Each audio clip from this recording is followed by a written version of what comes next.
জাতির মেরুদণ্ড বিদ্যালয় মোদের বিদ্যালয় এখানে শিক্ষকের ফুল ফোটানো হয়। আসলে এমনই একটি লোকের মাধ্যমে আমার একটা পরিচয় হয়েছিল, যা দীর্ঘ 40 দিন 43 দিন প্রেস ক্লাবের সামনে রাত্রি যাপন পর্যন্ত করেছেন, দীর্ঘ সংগ্রাম করেছেন। আদেশে আছে 40 দিন সাধনা করলে পরে নাকি একটা ফল পাওয়া যায়। ঠিক তেরকমই তারা যখন 43 দিন সংগ্রাম করছিলেন, ঠিক সেই মুহূর্তে 47 দিন পরে 43 দিনের দিন আমার 4 নভেম্বর, ওই দিন আমাদের বিশ্ব নদী খনন দিবস। ওই দিনই প্রথম পরিচয় হয়েছিল ইলিয়াস ভাইয়ের মাধ্যমে।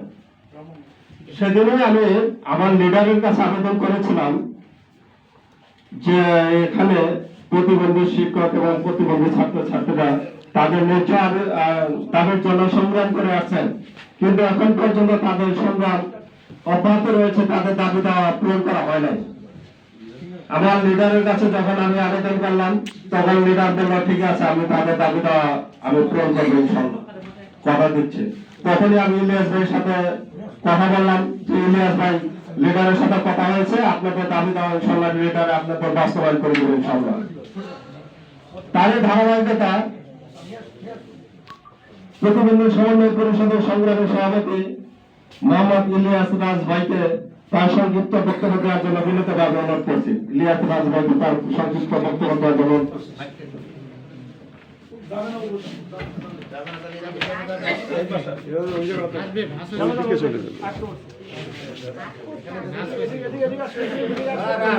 উনি আসছে।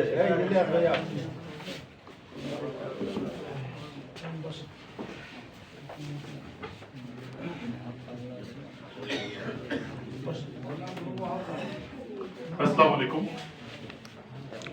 আজকের এই মহতী অনুষ্ঠানে উপস্থিত পাকবন পিপলস পার্টির প্রতিষ্ঠাতা সভাপতি, ওয়ার্ল্ড ফিলোসফার, আমাদের শ্রদ্ধেয় জাহিদ স্যার উপস্থিত আছেন, দলটির কেন্দ্রীয় আঞ্চলিক নেতৃবৃন্দ এবং সমর্থকবৃন্দ, আমি সবাইকে অভিনন্দন এবং শুভেচ্ছা জানাচ্ছি। আপনারা নিশ্চয়ই অবগত আছেন, আমাদের দেশের মোট 15% প্রতিবন্ধী, অটিস্টিক এবং প্রতিবন্ধী। এই বিশাল জনগোষ্ঠীকে রেখে বিগত সরকারগুলি চেষ্টা করেছে দেশের সামগ্রিক উন্নয়ন করার জন্য, কিন্তু পারেনি।